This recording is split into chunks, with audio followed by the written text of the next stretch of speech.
O tema da palestra é Tendências da Gestão de Pessoas no Setor Público. Será ministrada, então, pelo professor Dr. Joel Souza Dutra.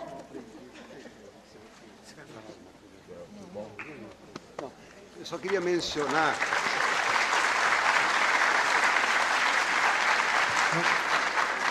Eu só queria complementar o currículo do professor Joel, uma pessoa bastante conhecida, né, no mundo da gestão de pessoas, pelos seus livros, pelas suas palestras e também pela sua simpatia.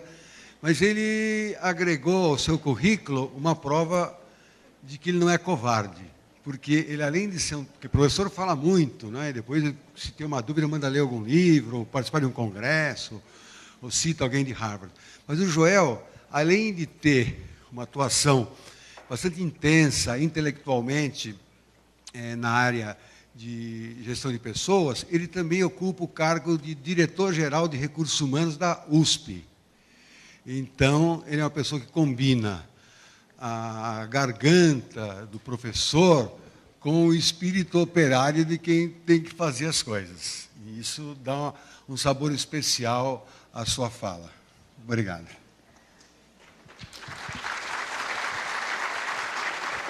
Lembramos a todos que podem participar com perguntas ou comentários. As nossas recepcionistas estão à disposição. Neste momento, então, eu passo a palavra ao nosso palestrante, professor Joel Souza Dutra. Bom dia, um prazer enorme estar aqui com vocês. E a ideia é trazer um pouquinho da reflexão que a gente vem fazendo sobre gestão de pessoas e, principalmente, discutir desafios, tendências na gestão de pessoas. O que eu vou apresentar para vocês não é só um trabalho meu, é um trabalho de um grupo, de uma equipe. Nós temos algumas pesquisas longitudinais, talvez a mais conhecida seja as melhores empresas para se trabalhar, que a gente faz junto com a revista Exame, você SA, mas nós também temos um observatório de recursos humanos, a gente vai tentando observar tendências, né, na gestão de pessoas. Então, o objetivo é estimulá-los à reflexão sobre o impacto da gestão de pessoas no contexto organizacional como um todo. E eu pensei em alguns pontos. Falar de desafios para vocês da gestão de pessoas, também trazer alguns conceitos básicos, discutir o processo de avaliação, o sistema integrado de gestão de pessoas. E a ideia está trazendo alguns elementos sobre o como fazermos o que nós precisamos fazer. Porque acho que nós discutimos muito os problemas, mas como é que a gente vai resolvendo, equacionando esses problemas? Eu gostaria de trazer uma contribuição nesse sentido, em termos de gestão de pessoas. A minha fala aqui é um grande desafio, né, depois dos dois Hélios, depois do Guedes, né, são pessoas extremamente brilhantes, e eu tenho que trabalhar muito para tentar superar o brilhantismo desses meus colegas. Eu queria falar para vocês de desafios da gestão de pessoas. Se nós olharmos para o presente, nós vamos ver já um mercado demandante. Esse mercado, ele muda de configuração a partir de 2006. Até 2005, o mercado era basicamente ofertante. Eu tinha uma oferta de mão de obra maior do que a demanda. Hoje, eu tenho uma demanda maior do que a oferta.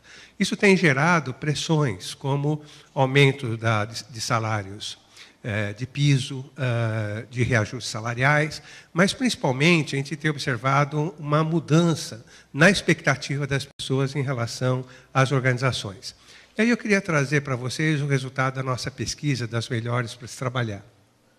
Nessa pesquisa, nós fazemos uma pergunta para as pessoas. O que é uma boa empresa para se trabalhar? Até 2009, uma boa empresa para se trabalhar era uma empresa onde eu aprendia, onde eu me desenvolvia. Mas, a partir de 2010, uma boa empresa para se trabalhar é uma empresa onde eu me sinto satisfeito e motivado. E esse índice ele vem crescendo. Em 2009 para 2010, esse índice pula praticamente 15%. Depois, continua crescendo para 45%, 51%. Então, a gente vai vendo hoje as pessoas muito mais estimuladas ao reconhecimento, ao se sentir bem, ao se sentir adequada ao trabalho que faz. Se nós olharmos o resultado das 150 melhores para se trabalhar, nós vamos verificar também que as pessoas estão mais exigentes nessas empresas que são boas empresas para se trabalhar. Normalmente nós recebemos a participação de 500 empresas, que já, ao se apresentarem, são empresas que julgam serem uma boa empresa para se trabalhar. Nós fazemos um processo de depuração até chegarmos nas 150 melhores. Esse é o resultado das 150 melhores. O que nós vamos observar é que o índice de qualidade do ambiente de trabalho, chamado IQAT, ele vem num processo de redução, né? Nós vamos vendo que esse índice vem caindo. Embora as organizações, nos últimos anos, tenham investido pesadamente no aprimoramento da gestão de pessoas. Então, nós estamos vendo pessoas mais exigentes. É interessante, nós estamos querendo iniciar agora a pesquisa no setor público. Então, a partir de 2013, isso já está acertado com abril, nós vamos começar a fazer a pesquisa das melhores para se trabalhar na administração pública. Nós já fizemos alguns trabalhos com as empresas da administração pública que participam da nossa pesquisa. E o que nós verificamos? Nós verificamos que o servidor público ele é muito mais exigente. Embora as empresas que participam são empresas também comparáveis em termos de modernidade, em termos de gestão de pessoas, com a iniciativa privada. Mesmo assim, nós temos as pessoas muito mais exigentes nessa nossa pequena amostra. Por isso, nós queremos amplificar, né, essa investigação. Também nós começamos a perceber um comportamento diferente da nossa população e nós fomos levantando hipóteses de que nós tínhamos aqui no Brasil um problema importante a partir das gerações. Nós nunca demos muita bola para essa questão das gerações, mas nós vimos que isso se tornava cada vez mais significativo. Então, nós começamos um trabalho de pesquisa verificando como funcionam as quebras geracionais aqui no Brasil e nós verificamos que realmente as nossas quebras geracionais são diferentes da Europa e dos Estados Unidos. A minha geração é chamada da geração dos baby boomers. Né? Isso porque, depois da Segunda Guerra Mundial, uma explosão de nascimentos na Europa e nos Estados Unidos, e essa minha geração foi chamada como filhos dessa explosão de nascimentos. A geração dos meus filhos é a chamada geração X. Então, a minha geração nasceu do final da década de 40 ao final da década de 60, e essa geração X, ela começa a surgir no Brasil a partir de 66 e vai até 85. E aí nós temos uma primeira quebra. Né? Na Europa e nos Estados Unidos, essa geração vai até 77, 78. E aqui no Brasil, só surge uma nova geração a partir de 86. Essa geração com formação de nível superior começou a entrar no mercado de trabalho a partir de 2009. Então, nós estamos falando de um pessoal que está entrando recentemente no mercado de trabalho. Mas verificamos que essa geração é muito diferente da geração X. E para compreender melhor essa geração, nós começamos também uma pesquisa no mercado, com apoio da revista Exame, que é as melhores empresas para se começar a carreira. Para a gente entender melhor esse jovem e também percebermos como as empresas estão lidando com esses jovens. Eu quero afirmar para vocês que as empresas estão lidando muito mal com esses jovens, assim, num primeiro approach, numa primeira aproximação. As organizações estão ainda muito perplexas, né, com a demanda dessa nova geração. Mas gostaria de trazer alguns dados sobre essa pesquisa. O primeiro é como esses jovens se enxergam. Né? Nós vamos ver que eles se enxergam como pessoas ambiciosas, antenadas, agressivas, dedicadas, organizadas, objetivas, disponíveis. Mas quando nós perguntamos, onde é que você precisa melhorar? E elas dizem o seguinte, olha, eu preciso saber vender ideias, eu preciso lidar melhor com a hierarquia, ter mais autocrítica, ser menos ansioso, mais organizado, mais persistente, delegar mais. Quando a gente pergunta para esses jovens o que significa o trabalho para eles, eles dizem o seguinte, para mim o trabalho é uma fonte de prazer e satisfação. E aí nós começamos a ter um primeiro antagonismo com a geração X. A minha geração foi educada num ambiente muito autoritário, em casa, na escola, no trabalho. Não foi assim que nós educamos os nossos filhos. Nós educamos num ambiente mais aberto, democrático, participativo. Então, essa geração X é uma geração que tem um apreço por um equilíbrio entre vida e trabalho, mas nunca praticou. É uma geração que trabalha arduamente. Esse jovem que está entrando no mercado de trabalho tem isso como um valor e está disposto a praticar. E aí nós começamos a ter esse antagonismo. Eu tive uma experiência interessante há 2 meses atrás. Lá em Brasília, nós estávamos reunidos com o pessoal de Recursos Humanos do Ministério Público do Trabalho.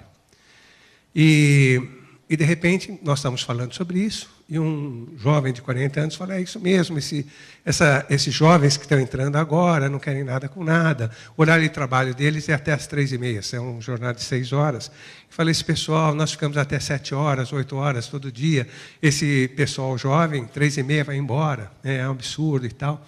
E daí, claro, tinha ali na plateia também uma jovem, né, dessa geração, e falou, olha, isso é mentira, nós nos dedicamos integralmente ao trabalho de corpo e alma, trabalhamos intensamente, extremamente comprometidos, mas 3h30 nós vamos embora, e vamos mesmo, e vamos continuar indo, porque a gente tem mais coisa para fazer na vida, né?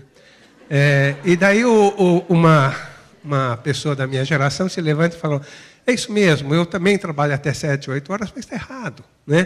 Porque daí o pessoal acha que nós não precisamos de gente, porque a gente trabalha, tem um sobretrabalho, isso é trabalho escravo, e nós estamos aqui no Ministério Público do Trabalho, e assim por diante. Então, foi uma discussão assim, muito acalorada e intensa, né? Mas essa é uma questão, né, que vem crescendo na administração pública. E a outra questão é o que significa, ou o trabalho deve proporcionar para esses jovens. Então, eles dizem estabilidade financeira, realização, prazer, qualidade de vida, status, reconhecimento. Isso vai nos remetendo a alguns desafios para essa década. Um primeiro desafio é essa geração que está entrando no mercado de trabalho. É uma geração que tem esse antagonismo e a gente precisa aprender a lidar. Nós não pensamos num antagonismo geracional, mas sim uma complementariedade geracional. E acho que isso é muito importante, nós pensarmos nesse processo como um processo complementar. Mas não é fácil trabalhar essa questão. Eu assisti uma cena muito interessante nessa nossa pesquisa das melhores para começar a carreira, uma jovem gerente de 24 anos, de 28 anos, né, às turras, com um subordinado de 24 anos. Vejam, 4 anos de diferença e uma diferença incrível de comportamento, de atitude. E aí nós fomos verificando, constatando também uma diferença importante na forma desse jovem raciocinar. A minha geração, a geração X, nós raciocinamos de forma linear. Então, você tem um problema, você faz passo 1, passo 2, passo 3, né, até achar o problema. Esse jovem, se ele está diante de um problema, ele deleta tudo e reconstrói de novo, né? Então, esse é um processo que muitas pessoas enxergam como uma pessoa epidérmica, uma pessoa com preguiça de pensar e assim por diante. Eu tenho convivido com esses jovens no curso de graduação já há 8 anos. Eu mudei o meu jeito de dar aula, né? Eu tenho que falar tudo o que eu tenho que falar em 15 minutos. Depois o pessoal não me ouve mais, né? Então, se eu não falar tudo em 15 minutos, eu perco a turma. E depois eu vou trabalhando com eles estudos de caso, situações de problema, e eu vou verificando como esse pessoal é interessante na forma de raciocinar, os caminhos que eles usam para chegar às conclusões. É um aprendizado muito interessante. Então, eu acho que é algo importante para nós estarmos refletindo, pensando. Um outro aspecto importante é que a minha geração vai estar banida da liderança das organizações ao longo desta década. Quem vai assumir a liderança das organizações é exatamente essa geração X, essa geração que nasceu de 66 a 85. É uma geração que tem uma forma de pensar muito diferente da minha geração. Por mais que nós tentemos ou tentamos nos adaptar, não tem jeito, nós temos uma característica de formação, de socialização. Tem um samba brasileiro que diz que pau que nasce torto, morre torto. E é assim que acontece com a nossa geração. Não estou dizendo que vai mudar para melhor ou para pior, mas vai mudar. Eu acho que a gente vai observar isso ao longo dessa década. Um outro aspecto é a diversidade etária nas nossas organizações. Quando eu tinha uns 20 e poucos anos, eu achava que ia viver até os 70 anos, e se eu vivesse lúcido até os 65, nossa, estava de bom tamanho. E na época eu era um otimista. Aí disseram para mim que a minha geração tinha uma expectativa de vida de 80 anos. Isso mexeu muito comigo, né? Mexeu o meu projeto de vida, meu projeto profissional. Hoje dizem que a minha geração tem uma expectativa de 90 anos. Eu espero que continue assim, está indo bem, está certo, não é? Mas o fato concreto é que hoje a questão da longevidade não é mais uma especulação, é algo concreto, a gente está vivendo isso no nosso dia a dia. Isso tem um impacto também na presença das pessoas no mercado de trabalho. Nós estimamos que as pessoas devam ficar no mercado de trabalho, em média, durante 60 anos. Não sei se é uma boa notícia ou uma péssima notícia para vocês, mas o que significa que, mesmo após a aposentadoria formal dos senhores, ainda há uma tendência dos senhores permanecerem, de alguma forma, no mercado de trabalho. Então, esse é um dado relevante, porque essa questão da longevidade ela foi tomando corpo somente na primeira década dos anos 2000. A minha geração foi percebendo que existe vida após os 60. E eu falo de conhecimento próprio, tá certo? Então, é uma constatação interessante. E, a partir daí, nós começamos a investigar o que a gente chama de ciclos de carreira. O que é um ciclo de carreira? A pessoa ela vai se desenvolvendo, vai crescendo profissionalmente, chega um ponto em que ela está satisfeita com o que faz, mas quando ela olha para o futuro, ela não vê perspectiva, ela não consegue enxergar desafios, horizonte na sua área de trabalho, na sua área de atuação. Se a gente fosse usar uma metáfora, nós poderíamos dizer que a pessoa bateu com a cabeça no teto. E aí a pessoa começa a ficar angustiada, porque ela gosta do que faz, mas não vê perspectiva. E ela não consegue imaginar, se imaginar fazendo outra coisa. Esse processo, esse ciclo, na minha geração, demora de 20 a 25 anos. Então, quando nós estamos fechando esse ciclo, nós estamos já também chegando na aposentadoria. E a aposentadoria se coincide com o fechamento desse ciclo. Porém, quando nós pegamos esse jovem que entrou no mercado de trabalho na década de 90, ou seja, essa geração X, esse ciclo é de 15 a 18 anos. Ou seja, a pessoa vai chegando por volta dos 40 anos e ela está fechando um primeiro ciclo da sua carreira. Esse jovem que está entrando no mercado de trabalho agora provavelmente vai ter um ciclo de 12 a 15 anos. Isso tem gerado também um movimento interessante. Nós acompanhamos uma série de concursos públicos aqui no estado de São Paulo ao longo dos anos 2000, né, desde o início dos anos 2000. E nós fomos percebendo o crescimento proporcional de pessoas com mais de 40 anos sendo aprovados nesse concurso. A nossa hipótese é que essas pessoas fecharam um ciclo no setor privado, estão abrindo agora um ciclo no setor público. E também essa é uma novidade interessante. Você está recebendo pessoas nos concursos públicos, não só jovens, mas também pessoas maduras, com uma biografia, com uma história, com uma possibilidade incrível de contribuição. Como aproveitar essas pessoas? E esse é um grande desafio que a administração pública também terá.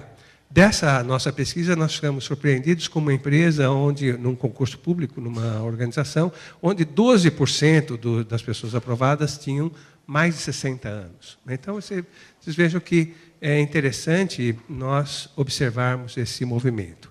O outro aspecto é a tecnologia. Ela vai gerar um impacto importante na organização do trabalho. Hoje nós já assistimos o trabalho à distância, mas nós acreditamos que cada vez mais, com a complexidade das organizações, o trabalho vai ficando cada vez, ou as obrigações vão ficando cada vez mais matricializadas dentro das organizações.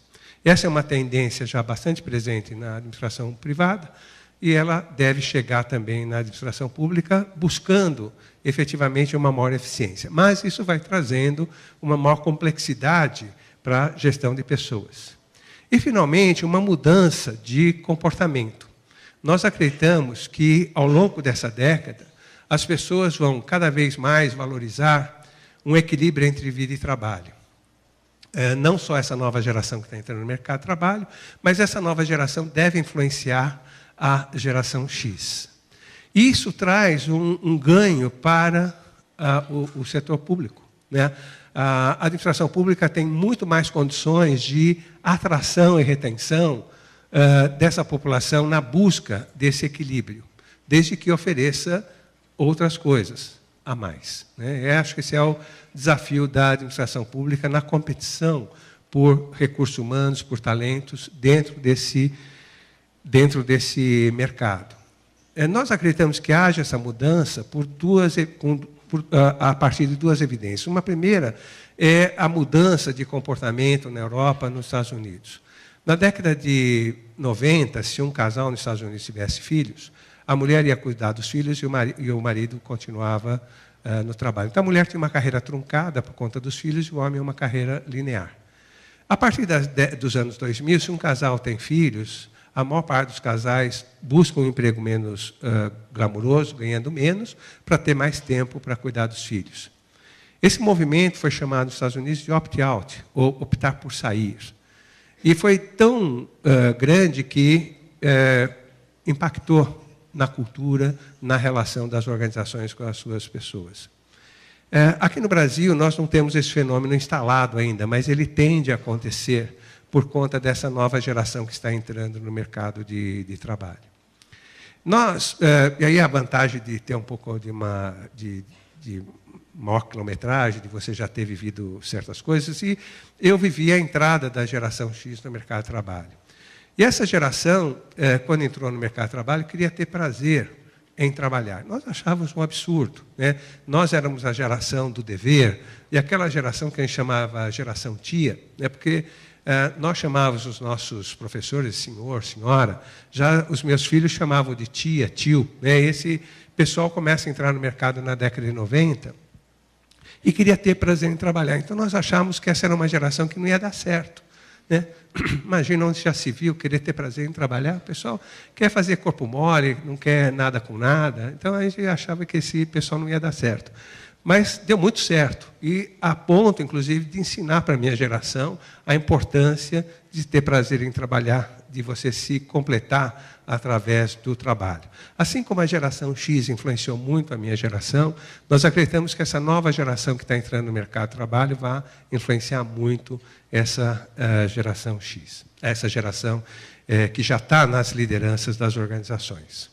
Queria trazer para vocês alguns conceitos que vão nos ajudando a compreender melhor como acontece a gestão de pessoas dentro das organizações.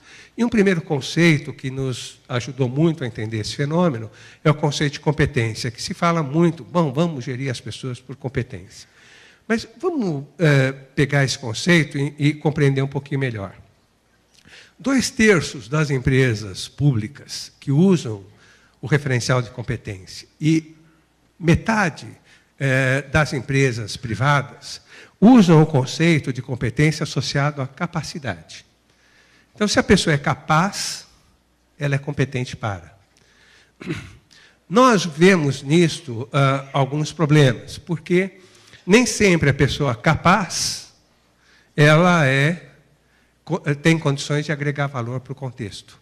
Nós preferimos usar o conceito de competência mais associado à agregação de valor das pessoas ao contexto. Significa que a pessoa não basta ela ser capaz, ela tem que mobilizar essa capacidade para agregar valor. E é isso que nós precisamos medir, né? Qual é a agregação, qual é a contribuição da pessoa para o contexto. Se nós fôssemos usar um critério de mérito, é esse o critério que nós deveríamos estar utilizando. Porém, nós estamos falando de algo mais difícil de medir, mais trabalhoso. Então, é uma tendência muito grande ainda na administração pública de você valorizar as pessoas pelo tempo, pela coleção de certificados que a pessoa obteve, né? E, a partir daí, você valoriza a pessoa, acreditando que aquela pessoa, com todos aqueles títulos, todos aqueles certificados, seria uma pessoa capaz de agregar mais valor para o contexto, né? É um pressuposto que pode ser discutível. Seria muito importante, de alguma maneira, nós termos um elemento para checar o quanto, de fato, a pessoa está contribuindo para o meio. Quando nós olhamos essa contribuição para o meio, nós vamos observando que essa contribuição é cada vez mais não tangível, o que dificulta a situação. Então, muitas vezes a pessoa fala, bom, eu não fui contratado para isso. Olha, lá no edital dizia que eu tinha que fazer isso. E ponto. Tá certo? E, obviamente, não é isso que a gente quer das pessoas, né? Cada vez mais, eu quero das pessoas algo muito mais amplo, né, do que simplesmente o que estava ali descrito na função da pessoa. Então, vou pegar 2 exemplos que estão já muito internalizados no dia a dia das organizações, mas que são 2 exemplos de aspectos não tangíveis. Por exemplo, um líder, um gestor toma uma decisão. É uma decisão acertada, mas ele acabou de arranjar um grande problema para o colega do lado. Essa pessoa não me interessa. Esse tipo de decisão não me interessa. Eu quero que a pessoa, ao tomar uma decisão, ela tenha visão sistêmica, ela consiga perceber o impacto da decisão dela no trabalho do colega. Ou a pessoa toma uma decisão acertada para aquele momento, mas ela acabou de armar uma bomba relógio, que vai explodir daqui 2 anos. Também não me interessa, né? Eu quero que a pessoa tome uma decisão com visão estratégica, ela consiga perceber o impacto da sua decisão daqui no futuro. Então, eu estou pegando 2 aspectos não tangíveis que estão já muito internalizados no dia a dia, né? Mas nós podemos pegar uma série de outros aspectos. Então, é muito importante, quando nós falamos de competência, descrevermos para as pessoas o que nós queremos das pessoas, também nesses aspectos não tangíveis. Eu quero que você tenha visão sistêmica, eu quero que você trabalhe em equipe, eu quero que você respeite os valores da instituição, da organização, do órgão, e assim por diante. Porém, para nós darmos maior tangibilidade ou maior concretude a esse processo de contribuição, nós fomos tentando investigar como é que nós poderíamos medir essa contribuição.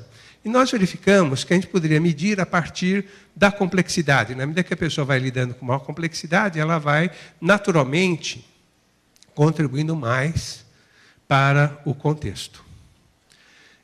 Isso acontece de uma forma muito natural. Vamos pegar um exemplo. Eu acho que muitos dos senhores têm filhos. Imagine como foi ter o primeiro filho. Como a relação dos senhores mudou em relação aos seus pais, seus sogros, seus irmãos, seus cunhados. Como o filho, de repente, os posicionou de uma forma bem diferente no contexto familiar. E o filho representa uma situação de maior complexidade, que faz com que a gente comece a olhar, né, o contexto onde nós nos inserimos de uma forma diferente. A mesma coisa acontece dentro da organização. Na medida que a gente vai assumindo atribuições e responsabilidades de maior complexidade, a gente vai construindo um olhar muito mais profundo sobre a realidade que nós vivemos e, por isso, temos uma grande condição de agregar valor para esse contexto. Então, nós podemos dizer que, na medida que a pessoa vai internalizando atribuições e responsabilidades de maior complexidade, ela está se desenvolvendo e aumentando o seu nível de contribuição. Isso nos permite uma definição operacional de desenvolvimento. E nós nos desenvolvemos naturalmente. Eu não os conheço, mas eu tenho certeza que os senhores hoje lidam com uma situação mais complexa do que há 2 anos atrás. E nem por isso os senhores foram aumentados ou promovidos. Mas então, por que eu lido com situações mais complexas, né? Eu sou tolo, eu não ligo para questões materiais. Não é isso. Nós, na vida, em termos profissionais, nós buscamos situações de maior complexidade. Imaginem vocês um jovem solteiro, de bem com a vida, e, de repente, esse jovem se apaixona perdidamente por alguém.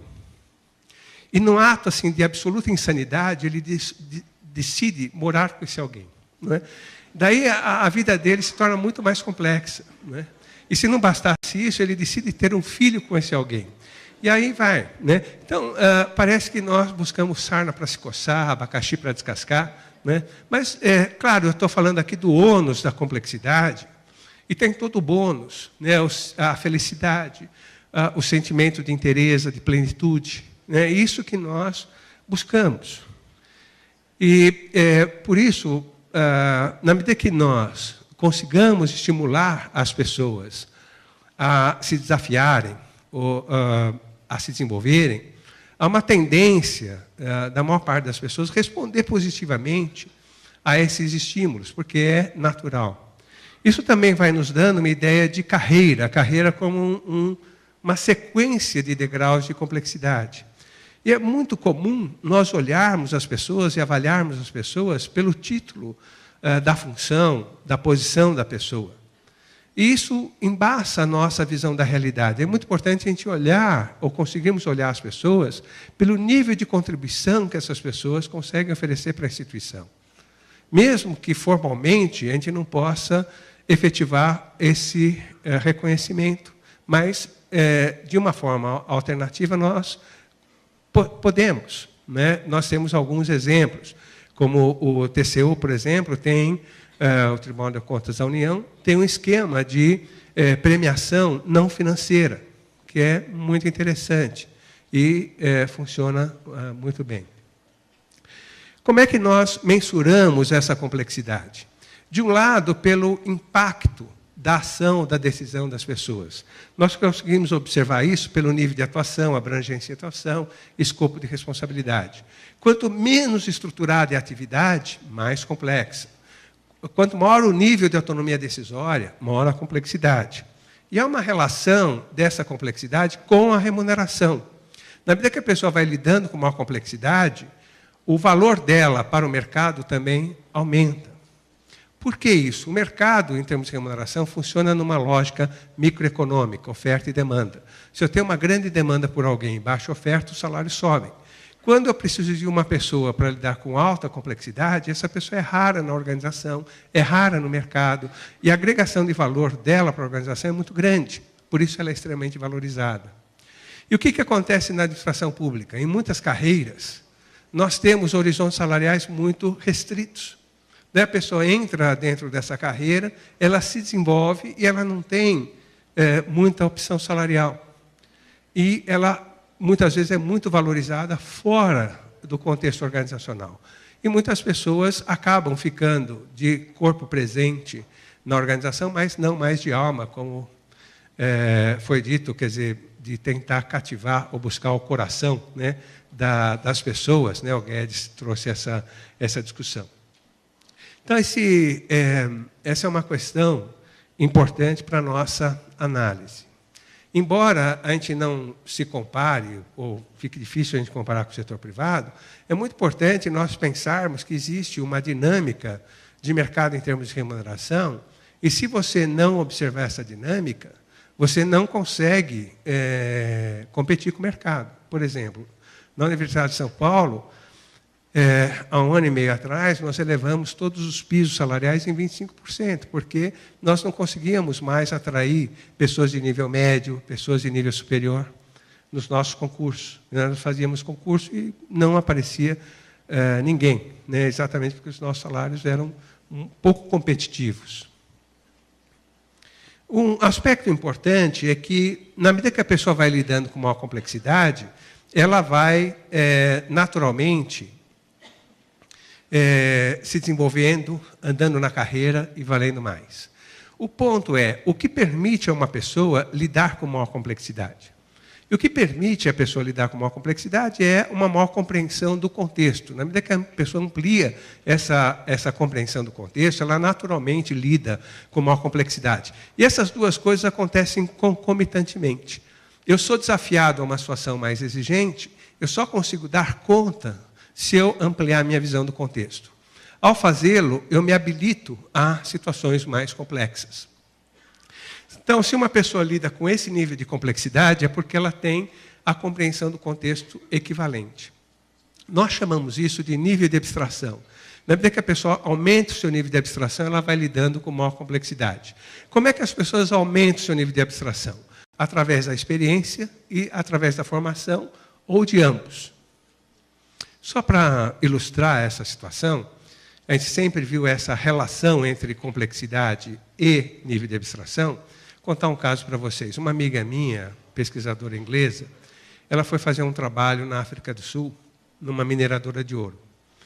E ela trabalha com isso, diagnostica o nível de abstração das pessoas. Ela olha através da biografia das pessoas, de questionários, entrevistas, jogos. E ela se deparou com um jovem que, para a sua idade, tinha um nível de abstração muito acima da média. Mas o curioso é que esse jovem não tinha biografia para ter aquele nível de abstração. Ele tinha entrado na mineradora como mensageiro há mais de 10 anos e continuava mensageiro. Em termos de formação, ele tinha alfabetização básica. Então, a hipótese da minha colega, que esse jovem tinha tido uma experiência extraordinária fora da mineradora para ter aquele nível de abstração. E o que ela constatou é que a mineradora era o primeiro e único emprego desse jovem. Então, ela estava diante de uma situação que a única explicação possível é que ela estava diante de um milagre. Aquele jovem tinha sido iluminado divinamente, ou tinha sido abduzido por algum ET, alguma coisa desse tipo. Não é? Tá certo? Obviamente, devia ter alguma outra explicação. E ela continuou investigando e descobriu que aquele jovem, na verdade, era um grande agiota. Ele movimentava um dinheiro incrível dentro da mineradora. Né? E ele começou assim, com pequenos empréstimos, ele foi crescendo. E quando ela descobriu, ele já tinha várias pessoas trabalhando dentro e fora da mineradora para ele, e já tinha uma verdadeira financeira montada. Então, eu só quero mostrar para vocês que há sempre uma relação direta entre abstração e complexidade, né? O nível de complexidade com o qual você atua. Mas qual é a decorrência dessa nossa reflexão? Que a pessoa ela só vai se desenvolver se ela for desafiada. Uma pessoa que faz a mesma coisa a vida toda, ela vai se desenvolver muito pouco. Do outro lado, uma pessoa que é sempre desafiada na sua capacidade, ela tende a se desenvolver plenamente. Né? Cada pessoa vai ter um ritmo de desenvolvimento, obviamente. Isso também nos remete a uma outra questão. Na medida que a pessoa vai lidando com maior complexidade, ela vai compreendendo melhor o contexto, mas não só o contexto organizacional, também o contexto familiar, social, pessoal. Então, à medida que essa pessoa se desenvolve, ela não desenvolve só como profissional, mas se desenvolve como cidadã, como pessoa, como membro de família. Isso tem nos ajudado muito nas discussões com os sindicatos, nas nossas negociações com o sindicato, nós temos usado isso como um ponto de convergência. Na medida que eu estou desenvolvendo a pessoa como um todo e valorizando isso, sinalizando isto, né, eu estou ajudando a pessoa a crescer como um todo. Isso é importante porque se a pessoa mudar de carreira, não importa o que ela vai fazer, ela tem condições de mudar para outra carreira no mesmo nível de complexidade. Ou seja, a pessoa pode mudar de carreira no mesmo nível de complexidade. Por quê? Mesmo na nova situação, ela consegue ler a demanda do contexto sobre ela, ela consegue mobilizar o seu repertório para atender essa demanda e consegue observar os seus gaps de conhecimento, habilidades, atitudes, e vai cobrir esses gaps. Por isso, esse é um patrimônio que a pessoa tem e que ela vai levar para onde ela for. Então, o grande patrimônio da pessoa não é simplesmente o conjunto de conhecimentos e habilidades que ela tem, mas o que ela consegue fazer com esse conjunto de conhecimentos e habilidades. Isso nos remete a uma outra reflexão, a reflexão sobre o que é uma carreira. Nós observamos que as carreiras no mercado e nas organizações, elas se estruturam, se organizam, não por profissão, não por função, mas por natureza de atribuições e responsabilidades. Então, se uma pessoa está numa atividade meio dentro de uma organização, é muito comum essa pessoa orbitar ao redor dessas atividades meio, mesmo inclusive quando mudam de organizações. Nós temos mais de 6.000 biografias analisadas. E o que nós observamos é que raramente a pessoa sai ou muda a natureza das suas atribuições e responsabilidades. Um dos casos que eu acompanhei, que é muito interessante, era um profissional de tecnologia de informação dentro de uma organização pública. Daí ele prestou concurso para a Secretaria da Fazenda aqui do Estado de São Paulo, como auditor fiscal, passou no concurso para atividade fim, né? Porém, ao entrar na Secretaria da Fazenda, o pessoal descobriu o expertise dele em TI e, naturalmente, já o levaram para a área de TI da Secretaria da Fazenda. Então, ele continuou na atividade meio, né? Então, mas onde ele se identifica mais? Por que as pessoas raramente mudam de natureza de atribuições?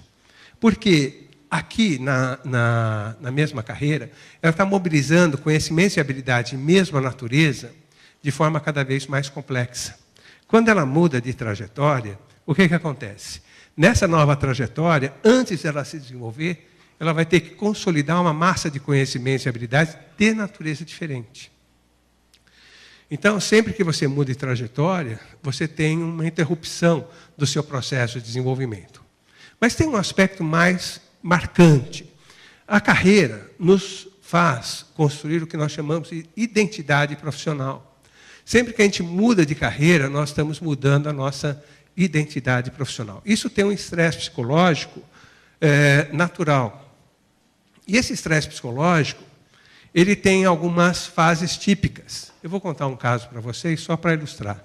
É uma amiga minha, ela, há 3 meses atrás, defendeu a dissertação dela sobre carreira, é uma pessoa apaixonada por carreira. E, em 98, junto com a Maria Amália, elas montaram a revista Você S.A., que é uma revista especializada em carreira. 2 anos depois, a Maria Amália saiu, ela assumiu a direção da revista. E, em 2005, ela procurou o Grupo Abril, a direção do Grupo Abril, e falou, olha, eu acho que eu fechei um ciclo de carreira, eu quero novos desafios.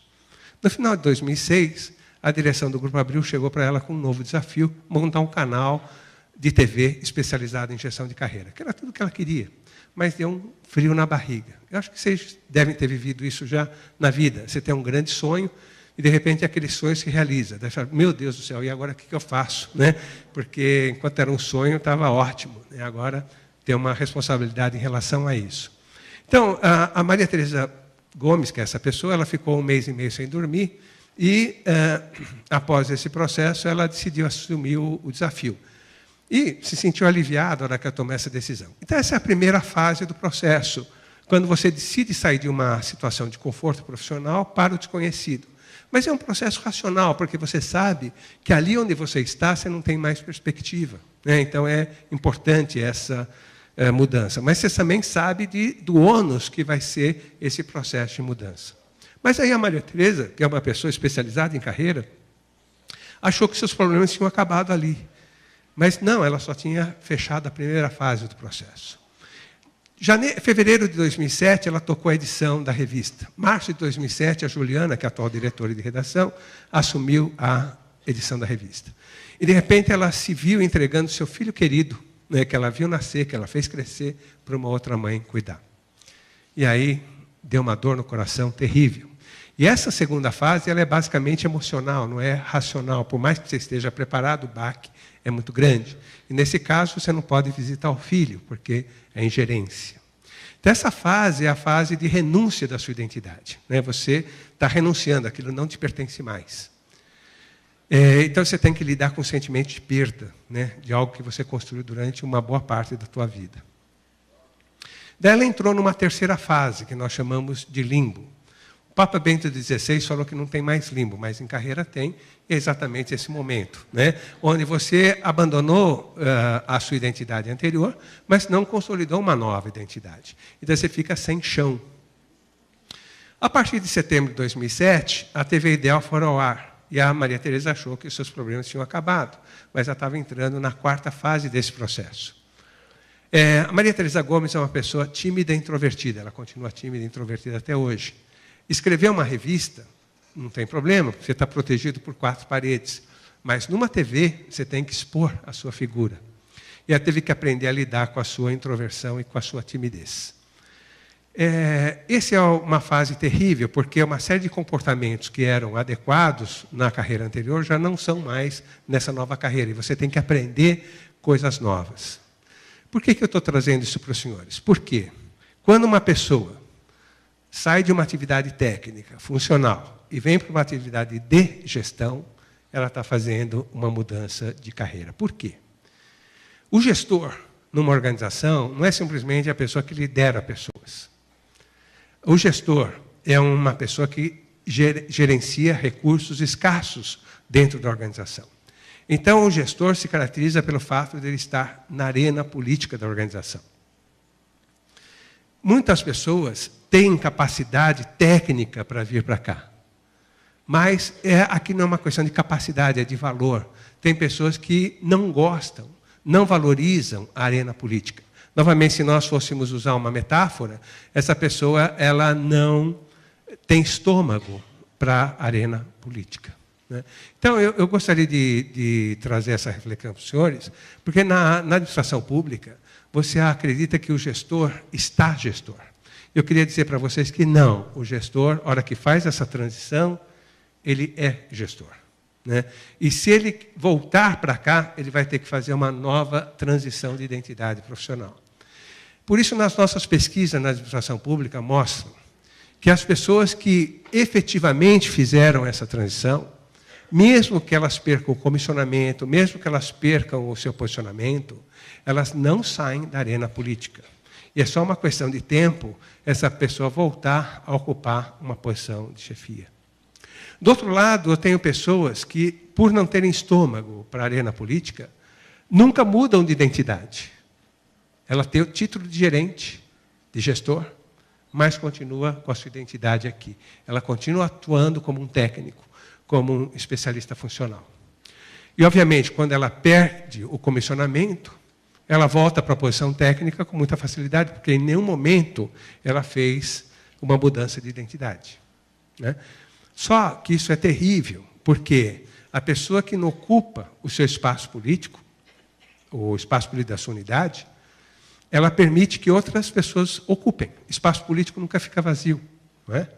E isso pode ir gerando desequilíbrios organizacionais. Esse gestor vai ter dificuldade de representar politicamente a sua equipe na arena política. Ele vai ter dificuldade de manter o espaço político daquela unidade. E isso vai criando um desequilíbrio organizacional. Por isso, a importância de nós prepararmos liderança.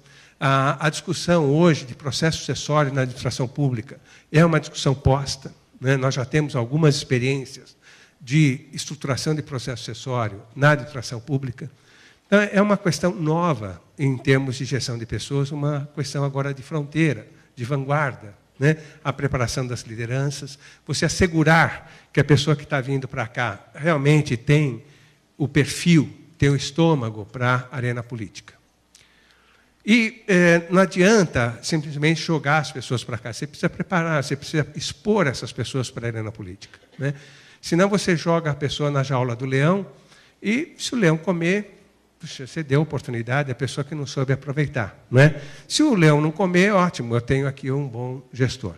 Então, isso é muito perigoso hoje dentro da administração. Então, eu gostaria de pontuar isso para vocês. E, finalmente, nessa nossa pesquisa, essa minha colega que fez o trabalho na África do Sul chama-se Gillian Stamp. Na década de 80, ela pesquisou várias biografias e foi percebendo que as pessoas se desenvolvem harmonicamente quando elas conciliam desafios com capacidade. O que nós observamos nas organizações de uma forma geral é as pessoas subutilizadas na sua capacidade. Então, nós temos nas nossas organizações uma energia humana incrível, que não está sendo devidamente utilizada. E aí, nós temos um papel importante da liderança na gestão desse processo. Exatamente o tema que vocês vão ver agora na parte da tarde, né, a ênfase em cima da liderança. Eu só vou me antecipar, deixar o meu muito obrigado, também deixo aqui o meu e-mail à disposição dos senhores. Se não conseguimos tratar todas as questões dos senhores, ficarei honrado de receber o e-mail de vocês, né? Obrigado pela atenção, um grande abraço.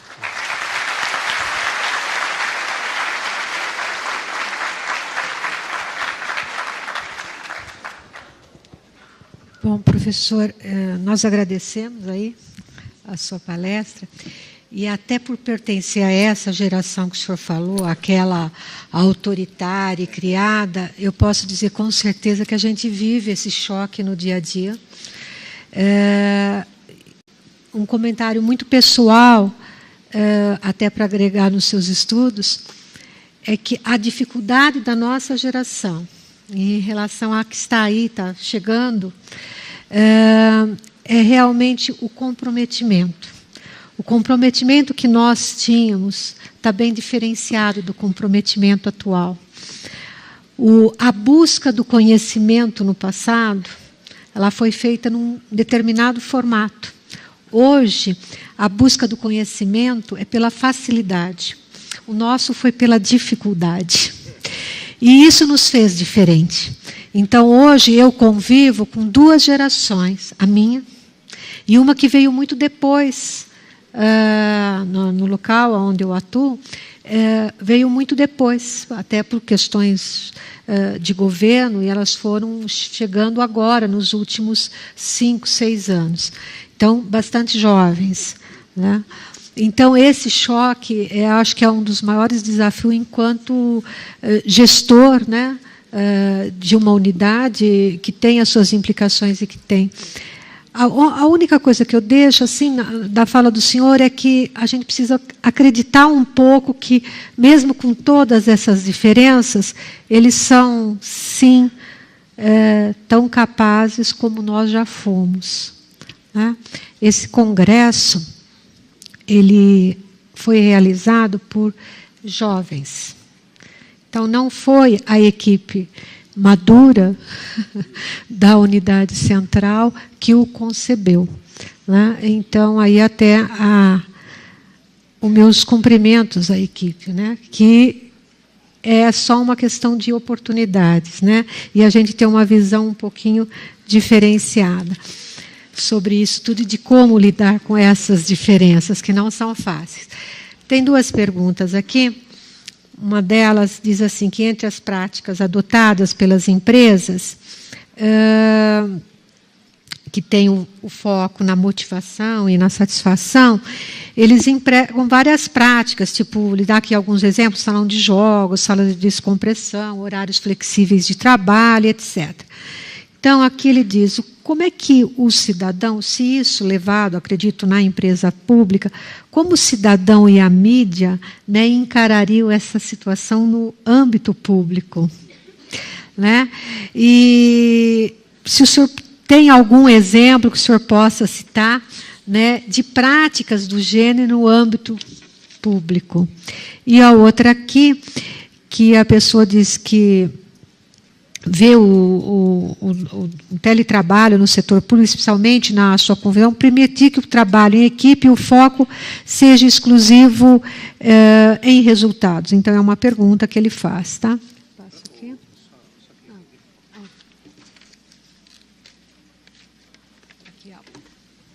Bom, primeiro, muito obrigado pelas perguntas.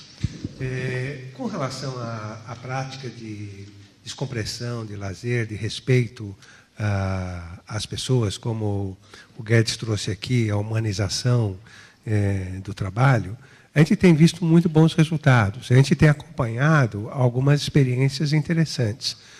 Por exemplo, no setor elétrico, algumas organizações têm adotado, eu diria assim, eu destacaria Itaipu. Itaipu tem um trabalho assim, muito interessante de valorização das pessoas em vários aspectos, né? Não só no aspecto profissional, mas no aspecto pessoal, familiar, social. Esse é um elemento importante da pessoa se sentir valorizada como pessoa pela instituição, e essas práticas são, obviamente, práticas complementares a uma política mais ampla de cuidado com as pessoas, né? Então, não é simplesmente você criar uma estrutura de descompressão, de lazer, e falar, bom, isso aqui é a nossa política de recursos humanos. Não, isso faz parte de um compromisso muito mais amplo de relação da instituição com seus servidores. Eu acho que esse é o aspecto importante, de respeito, de olhar a pessoa de forma integral, plena.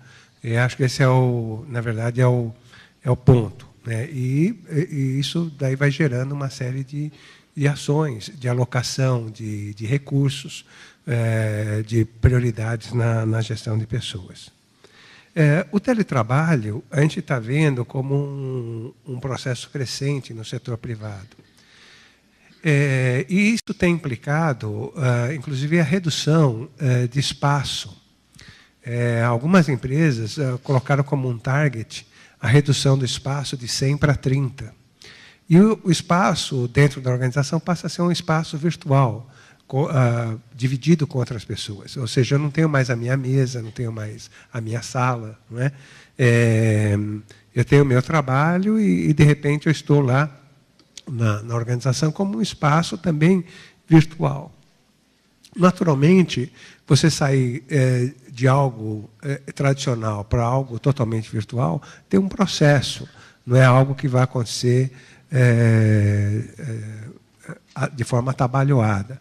Mas a gente vai vendo um ganho de eficiência muito grande, particularmente com o barateamento dos sistemas de comunicação, de informação. Isso também vai permitindo maior qualidade de vida. Nós já começamos a ver alguns movimentos interessantes no setor privado. Por exemplo, pessoas que não querem mais ter a sua casa, criar os seus filhos aqui em São Paulo, por ser uma cidade violenta, poluída e assim por diante, e preferem atuar ou buscar outras localidades para morar, para estar junto com a família, e, eventualmente, vêm uma vez por semana ou 2 vezes por semana para São Paulo, mas mantêm e conseguem fazer um trabalho à distância. Isso também vai aumentando a tua capacidade de atração, de retenção. Mas vai colocando um desafio novo na gestão de pessoas. Como é que eu gerencio carreira, remuneração, desenvolvimento à distância? Hoje nós estamos discutindo muito na gestão de pessoas, não mais o comprometimento, mas a fidelização, quer dizer, o quanto que a pessoa vai se mostrar fiel à organização. E nós temos verificado que a questão da fidelização ela está associada a um conjunto de pequenas coisas que vão sendo estabelecidas na relação com as pessoas. Se a gente fosse pensar em termos de tendências, eu pensaria nessa questão como uma grande tendência, um grande desafio para a gestão de pessoas aqui nas organizações brasileiras. Queria agradecer mais uma vez as perguntas, as contribuições. Eu só queria também fazer uma resposta aqui para a provocação da colega, que assim, na nossa pesquisa das melhores para se começar a carreira, nós fomos percebendo que as empresas que têm tido sucesso para lidar com jovens foram empresas que, não que elas tenham feito isso de forma pensada, mas foi de uma forma intuitiva. Colocar exatamente a minha geração, em contato com esse jovem. Então, normalmente, esse jovem tem duas orientações. Uma da sua chefia, que gerencia a pessoa, mas ele tem também o papel de um tutor ou de um mentor dentro da organização, que é essa geração, que é a minha geração. Isso faz com que ele tenha, primeiro, dois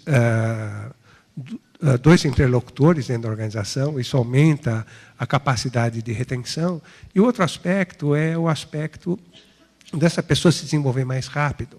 E também esses mentores, esses tutores, como eles estão no nível estratégico da organização, eles vão percebendo a inadequação da cultura da organização para lidar com esses jovens. No setor público, nós temos encontrado uma grande dificuldade exatamente nesse aspecto. Às vezes, pequenas coisas você consegue melhorar muito a atração e a retenção. Por exemplo, eu assisti há um mês atrás, nós estamos conversando com um grupo de trabalho, e uma das pessoas do grupo deu o seguinte depoimento. Eu entrei numa organização pública, eu não tinha mesa para sentar, nem tinha lugar para pôr minha bolsa. Eu passei um mês sentada numa cadeira agarrada na minha bolsa. Tá certo? Só estou pegando um caso extremo, mas é isso. A pessoa entra dentro da organização, ela é jogada. Né? Quem recebe, quem articula a entrada dessa pessoa, como é que ela é recepcionada. Nós estamos falando de coisas muito simples, né? E que fazem uma grande diferença. Né? Se também esse jovem, além da sua chefia, ele tiver um mentor, um orientador, né? Isso pode fazer uma grande diferença na construção do compromisso dessa pessoa com a organização. Então, nós não estamos falando de coisas mágicas, de coisas grandiosas, e nem que tem custo. Né? Então, só para citar, atendendo a sua provocação. Muito obrigado. Bom, agradecemos aqui ao professor e passo aí a palavra para a nossa colega. Obrigada.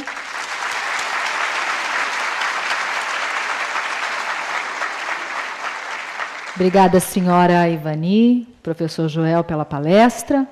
Nós chegamos, então,